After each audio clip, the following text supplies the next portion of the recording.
Assalamualaikum warahmatullahi wabarakatuh. Selamat pagi, salam sejahtera untuk kita semua. Perkenalkan, saya Adityo Rainaldo, SSI MSI. Saya ini sebagai dosen di program studi biologi Fakultas IPA dan Kelautan Universitas Oso. Dalam hal ini akan menunjukkan penilaian deskripsi diri unjuk kerja Tridharma Perguruan Tinggi atau PDD-UKT-PT dalam bidang pengajaran sebagai kelengkapan dalam pengurusan sertifikasi dosen tahun 2025.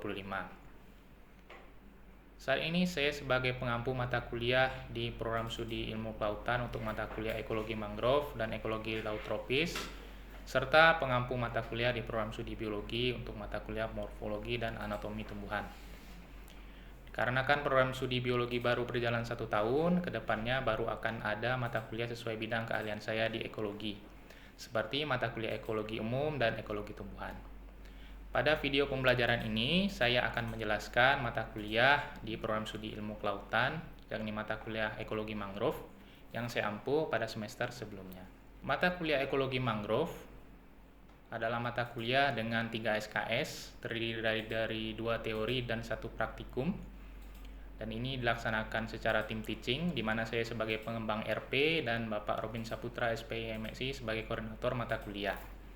Adapun CPMK dari mata kuliah ini adalah pertama, mahasiswa mampu memahami definisi, ruang lingkup, dan konsep dasar ekologi mangrove serta menimbulkan kesadaran akan pentingnya ekosistem mangrove dan upaya perlindungannya. Hal ini untuk mencakup dari profil lulusan di S8 atau sikap nomor 8, sikap nomor 9, dan kompetensi umum nomor 1. Kemudian yang kedua, mahasiswa mampu melakukan monitoring dan analisis mangrove, mengidentifikasi, menganalisis hasil informasi yang didapat dengan menghubungkan antar faktor-faktor lingkungan yang ada.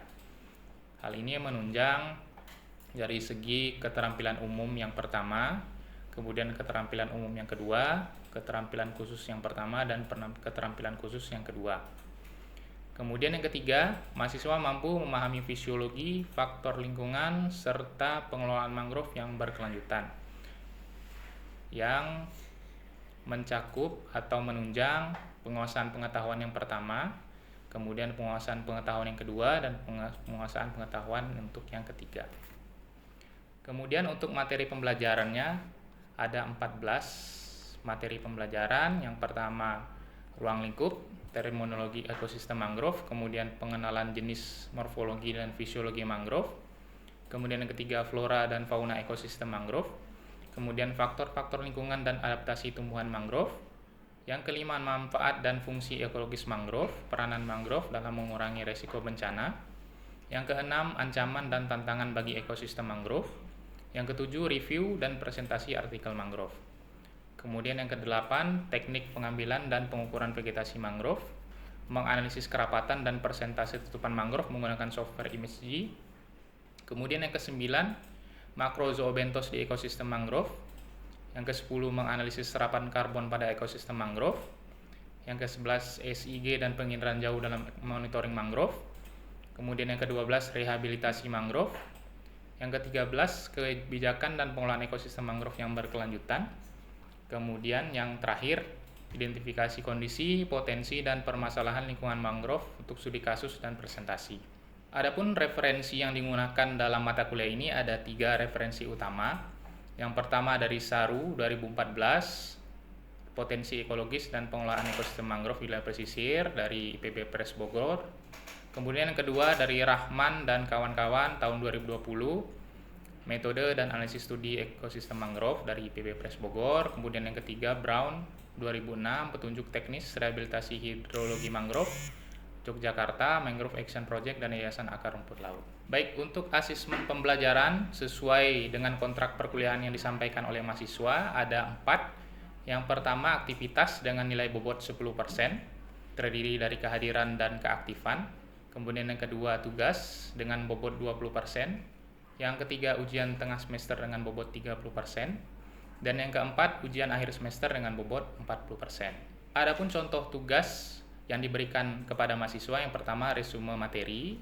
Kemudian yang kedua, review dan presentasi artikel berkaitan dengan ekologi mangrove. Yang ketiga, pembuatan laporan akhir praktikum survei kondisi dan stok karbon mangrove yang mencakup metodologi standar survei dan analisis data yang komprehensif. Dalam penyusunan laporan akhir, mahasiswa juga akan didampingi dalam penggunaan software statistik seperti PAS atau Paleontological Statistic untuk analisis ekologi dan ImageG untuk analisis tutupan tajuk untuk kondisi mangrove. Cuplikan video pembelajaran yang akan ditampilkan pada video selanjutnya adalah pertemuan ke-11 dari 16 pertemuan. Dengan yang pertama, capaian pembelajarannya adalah mahasiswa mampu memahami teknik analisis serapan karbon pada ekosistem mangrove. Dalam hal ini, metode pembelajaran yang dilakukan adalah dengan kuliah dan diskusi kelompok. Kemudian yang ketiga, materi pembelajaran yang disampaikan pada pertemuan ini adalah pertama, karbon dan ekosistem mangrove. Yang kedua, metode survei serapan karbon. Dan yang ketiga, analisis serapan karbon. Kemudian untuk indikator keberhasilan, mahasiswa dapat memahami teknik analisis serapan karbon pada ekosistem mangrove. Kemudian untuk kriteria dan bentuk penilaian, terdiri dari ketepatan, kesesuaian dan pemahaman cara menganalisis serapan karbon dalam bentuk tertulis dan unjuk kerja di depan kelas secara kelompok. Kemudian pembelajaran yang berbasis siswa atau student centered learning.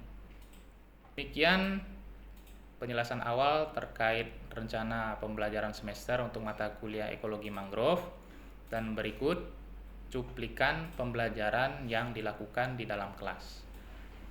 Selamat pagi, Assalamualaikum warahmatullahi wabarakatuh. Waalaikumsalam warahmatullahi wabarakatuh.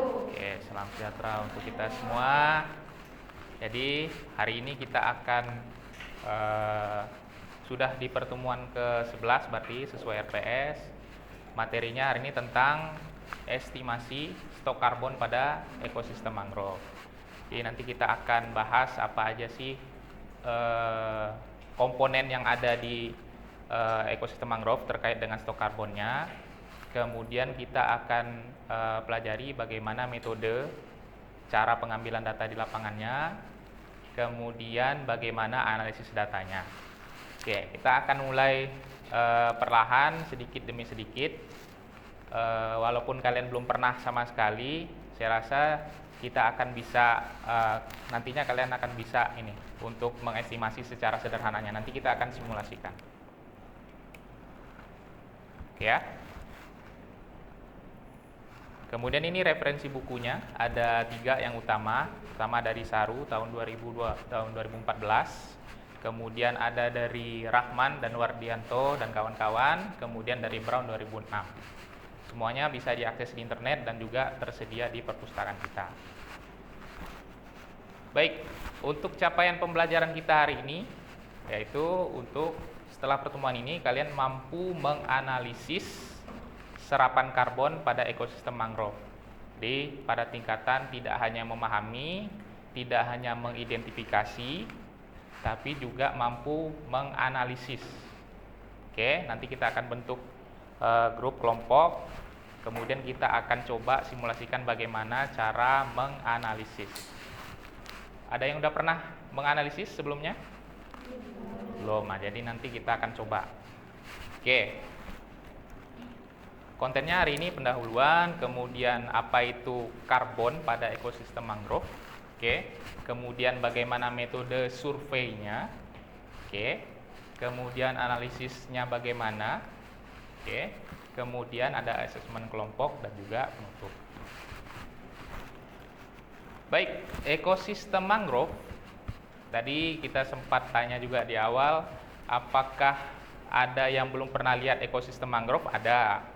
Ya, berarti kayak Jani yang tinggalnya di Kapuas Hulu gitu kan. Nah, ini mangrove ini. Oke. Jadi, bagi yang belum pernah lihat mangrove, mungkin yang tinggal di Kapuas Hulu atau di Sintang, nah ini mangrove. Kemudian kalau bicara tempat kita melihat mangrove ini kan sudah banyak kalau di kita kan di Kalbar. Ada juga Mempawah Mangrove Center. Jadi tempat kita bisa wisata mangrove. Jadi yang bagi yang pernah lihat nanti kita bisa lihat di situ. Kemudian nanti kalau di mata kuliah ini kita juga akan praktek. Jadi kita praktek, kita ke lapangan, nanti saya akan tunjukkan bagaimana kondisi di lapangannya. bagaimana kita masuk ke mangrove, kemudian kita survei di ekosistem mangrove, dan kemudian nanti kita ambil analisis datanya. Oke, mangrove sendiri itu khas hanya ada di iklim tropis dan subtropis. Oke, paling banyak mangrove itu ada di mana? Ada yang tahu? Paling banyak itu kalau secara negara, secara luas itu paling banyak itu ada di Indonesia. Kalau kita bicara ekosistem hutan hujan tropis itu paling banyak di Brazil dan sebagainya. Tapi kalau kita bicara mangrove, luasan yang paling tinggi itu ada di Indonesia. Oke, sepertiga dari mangrove yang ada di dunia itu ada di Indonesia. Kemudian spesies terbanyak mangrove itu ada di Indonesia juga. Oke, kemudian apa sih fungsi mangrove? Pertama, fungsi ekologisnya sebagai apa? Oke, penyimpan karbon. Itu yang akan kita bahas ke depan beberapa menit setelah ini. Kemudian, apa lagi? Oke, sumber kayu, juga habitat bagi biota laut. Jadi mangrove ini rumah juga bagi ikan-ikan di muara. Oke, fauna eksotik juga. Ada fauna eksotik yang hanya ada di ekosistem mangrove. Nah, bekantan. Bekantan itu hanya habitatnya ada di ekosistem mangrove. Oke, kemudian fungsi lainnya dia sebagai penahan gelombang. Abrasi. Itu fungsi yang sangat krusialnya. Karena di ekosistem pesisir itu, bagi yang tinggal di pesisir, kita akan mengalami setiap tahunnya itu laut itu menggerus daratan. Nah, bisa beberapa senti setiap tahun. Nah, si mangrove inilah yang menahan itu. Karena kan gelombang itu setiap hari kan, setiap hari menggerus tanah di darat. Nah, dengan adanya mangrove ini, kalau kalian lihat struktur akarnya juga, dia bisa menahan sedimen agar tidak tergerus ke laut. Itu ya. Nah, karbon pada ekosistem mangrove itu disimpan. Jadi disimpan tidak terlepas dalam bentuk gas, disimpan di vegetasinya atau di pohonnya itu, kemudian disimpan di sedimennya. Jadi dia tersimpan. Karbon itu tidak akan menjadi sumber gas rumah kaca kalau dia disimpan di dalam pohon, disimpan di dalam sedimen. Jadi dia terikat. Bisa bayangkan? Ternyata kenapa sih karbon itu atau mangrove itu punya kemampuan 4 kali atau 3 sampai 5 kali lebih baik dibandingkan hutan darat? Oke. Karena mangrove itu punya penyimpanan karbon yang besarnya dominannya itu ada di sedimennya atau ada di substratnya. Kalau kita ke mangrove itu kan banyak lumpurnya. Nah, di lumpur dan di sedimen sampai ke bawahnya itu, itulah tempat penyimpanan karbon yang paling dominannya, paling besarnya, bisa 60%. Oke, 40%-nya ada di pohonnya. Nah, beda dengan hutan tropis, lebih banyak karbon itu tersimpan ya di pohonnya. Kalau diproporsionalkan tadi, kalau kita lihat di gambar ini, 50% atau 60% itu ada di tanahnya, di below ground-nya. Oke, yang di atas itu hanya 30%-nya aja atau 40%-nya aja, seperti itu. Nah, metodenya itu kita akan melakukan pengukuran biomasa namanya. Pengukuran biomasa. Jadi kita akan mengukur seberapa banyak sih senyawa organik yang ada di mangrove. Seperti kita juga, oke, senyawa organik yang ada di tubuh kita itu kan mungkin sekitar 30% aja. Lebihnya itu adalah apa? Adalah air. 70% di kita ini kan air kan. Nah, 30%-nya yang memang dikategorikan sebagai senyawa organik. Yang ada unsur C, ada unsur H, dan ada unsur O-nya bersamaan. C, H, dan O. Sedangkan kalau non-organik itu kan hanya H dan O aja. Seperti air, hidrogen, dioksida. Oksigen, kan? Oksigen itu O2. Nah, seperti itu. Nah, kita akan mengukur biomasanya seperti itu. Kemudian sebenarnya ada 2 cara untuk kita menghitung simpanan karbon yang ada di pohon mangrove. Pertama itu cara destruktif. Destruktif itu berarti merusak, destruksi. Oke, jadi kita mengambil sebagian batang mangrove itu, kemudian untuk dianalisis di laboratorium. Itu destruktif. Itu yang dilakukan 20-30 tahun yang lalu. Oke. Nah, sekarang ada metode lain yang tidak destruktif atau non-destruktif. Jadi para peneliti itu mencari alometrik atau formula apa yang bisa dijadikan patokan. Kalau misalnya ukuran batangnya sebesar ini, maka nilai karbonnya akan seperti apa. Oke, ada pertanyaan sampai sini? Oke, terus kita lanjut dulu ya. Kemudian tadi kan untuk pohonnya, karbon di pohonnya. Terus gimana karbon di tanahnya? Oke, kalau untuk pengambilan data karbon di tanahnya itu, kita lakukan dengan pengeboran. Kita bor, ada alatnya sendiri. Nah, seperti ini tampilan alatnya. Kita bor tanah itu bisa sampai 1 meter sampai 1,5 meter di bawah tanah. Oke, kita bor, kemudian kita tarik sedimennya, itu kan, seperti pada gambar itu. Nah, kemudian kita bagi per bagian-bagiannya sesuai interval. Itu metode standarnya. Intervalnya itu ada di 0 sampai 15 cm. Oke, 15 sampai 30 cm dan seterusnya. Oke, setelah dari yang 1 meteran lebih itu dipotong-potong lagi. Baru sedimennya itu kita masukkan ke lab untuk diuji persen karbon organiknya sama nilai bulk density-nya. Jadi kerapatan tanahnya. Nah, itu sangat berpengaruh dengan nilai simpanan karbon di dalam tanahnya. Itu yang juga membuat mangrove itu jauh lebih tinggi simpanan karbonnya dibandingkan dengan daratan. Oke. Kalau gambarnya seperti ini nih, kita juga ada gambar yang cewek-cewek lagi ngambil nih kan. Nah, oke, jadi kita masukkan bor yang ada di gambar A itu, bor itu kita masukkan ke tanah, tuh kan. Terus kita ambil, nah baru itu diukur tuh, kan ada meteran, kalian lihat di sebelah ini kan. Ukur nih. Ini kan ada meteran-meterannya nih kan, yang ini kan, ini meteran ini. Jadi diukur 15 cm, nanti kita potong, kita pisahin. 15 sampai 30 potong, pisahin dan seterusnya. Nanti baru masukkan ke lab untuk diuji persen karbon organiknya. Oke. Nah, yang paling repot itu sebenarnya adalah menghitungnya yang paling repot karena kita pakai rumus-rumus matematika yang seperti ada di tabel itu. Ya, walaupun simple, sebenarnya simple sih pengerjaan di lapangannya. Menurut kalian simple atau tidak? Simple kan? Nah, tapi yang paling perlu disiapkan itu paling ya fisik kan, fisik. Kalaupun fisiknya pun tidak perlu terlalu kuat juga. Itu kan? Karena kan bisa ya sambil istirahat, kalau capek ya istirahat, hidup lagi, gitu kan. Nah, yang repot itu perhitungan analisisnya, karena kita pakai rumus-rumus formula. Masukkan ke dalam formula yang sudah ada aja. Jadi kita tidak perlu cara yang destruktif. Di situ ada D. D itu mewakili apa di situ?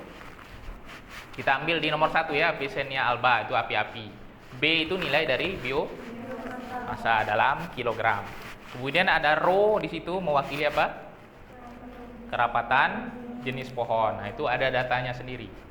Kalau api-api berapa nilai berat jenisnya, Rhizopora berapa berat jenisnya, Silverapus berapa berat jenisnya, sudah ada datanya dari kementerian.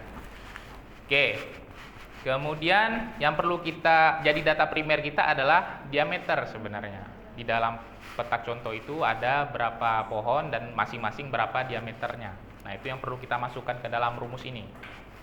Di contoh kalau di api-api tadi kan B-nya itu sama dengan 0,129, itu kan, dikali dengan nilai diameter yang kita dapati di lapangan setiap pohon itu. Oke, dipangkatkan dengan 2,41. Nah, itu akan dapat hasilnya. Nanti kita praktekkan dalam kelompok. Ya. Atau ada yang sudah tergambar kira-kira gimana? Belum, nanti kita praktekkan. Oke, sebenarnya simple aja sih. Simple. Oke, makanya kalian perlu di awal-awal tuh kan belajar matematika dan sebagainya kan? Karena inilah. Oke. Jelas ya? Nah, kalau untuk yang tanah itu rumusnya ini. Jadi ada kedalaman tanah dikalikan dengan berat jenis dikalikan dengan persen karbon organik. Persen karbon organik kita uji di lab. Kemudian berat jenisnya juga kita uji di lab. Itu kan. Nah, tinggal kedalamannya aja tiap kedalaman itu. Nah, nanti akan ditabulasikan seperti ini nih. Pada lokasi 1 berat jenisnya atau bulk density tanahnya itu berapa dikalikan dengan persen organik tanahnya berapa. Setiap lokasi itu seringkali berbeda-beda. Jadi walaupun tanahnya sama nih, hamparan tanahnya sama, tapi tiap lokasi itu bisa beda-beda. Nah, kalau kalian di situ persen karbon organiknya ada yang 7, ada yang 13, ada yang 4, ada yang 31. Berarti semakin banyak itu kan dia semakin banyak karbon yang tersimpan di dalamnya itu. Persen karbonnya.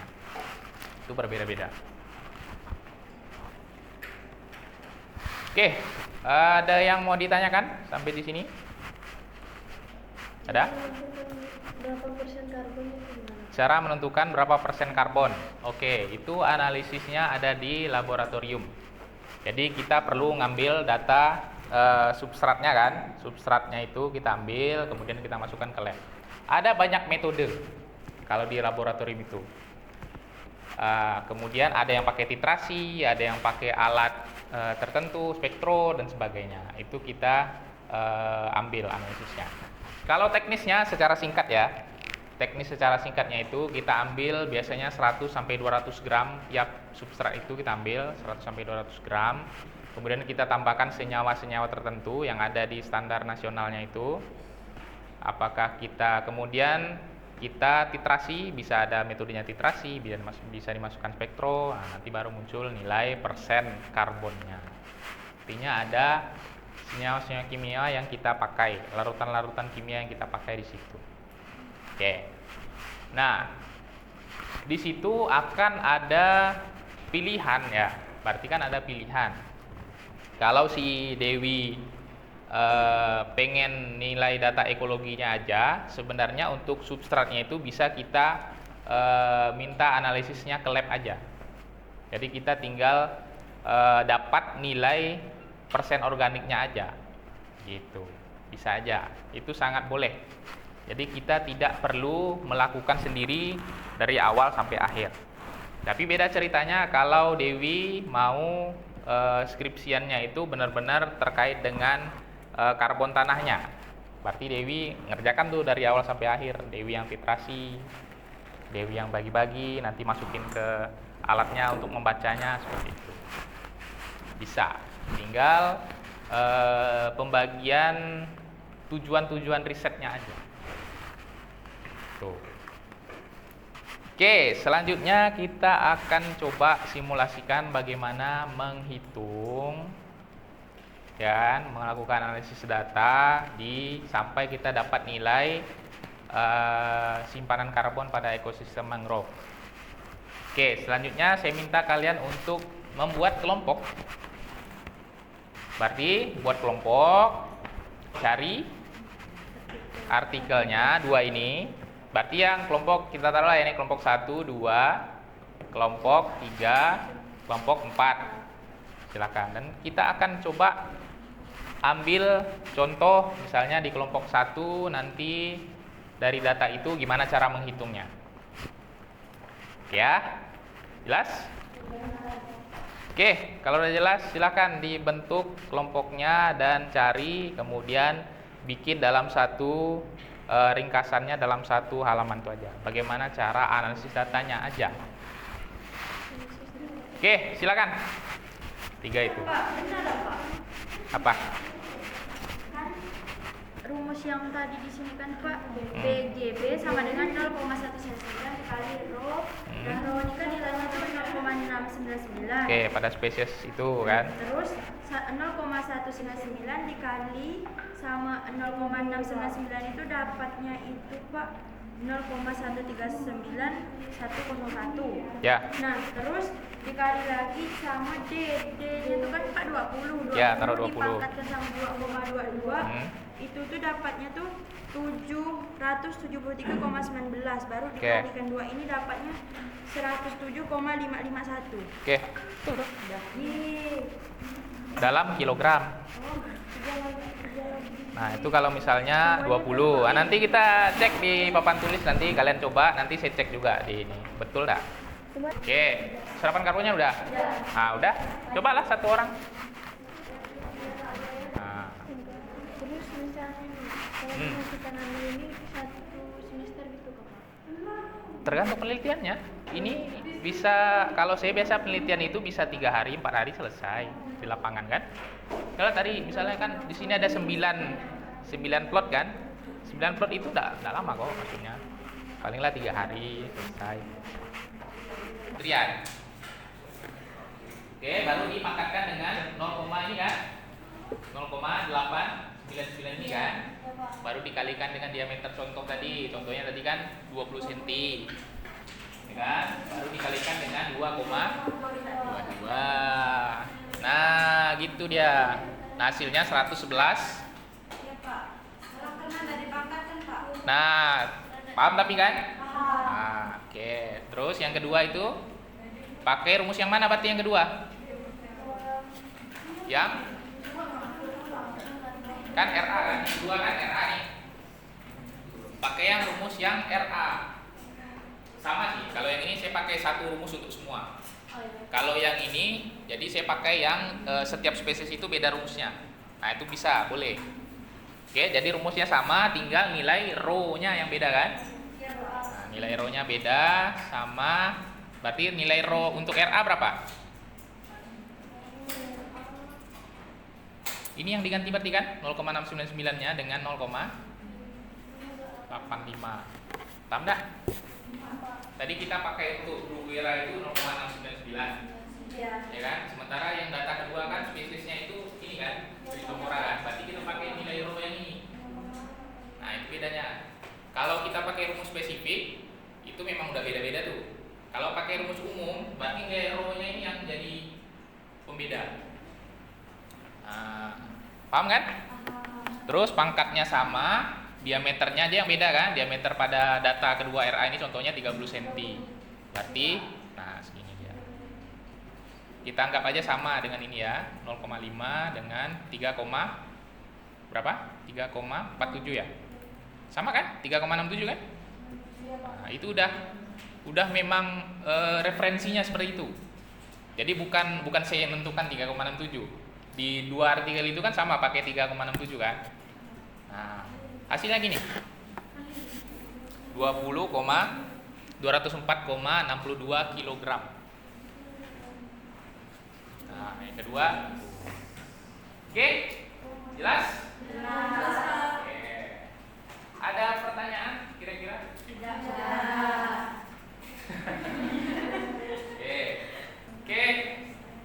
Jelas ya? Oke. Kalau tidak ada mungkin saya rasa cukup.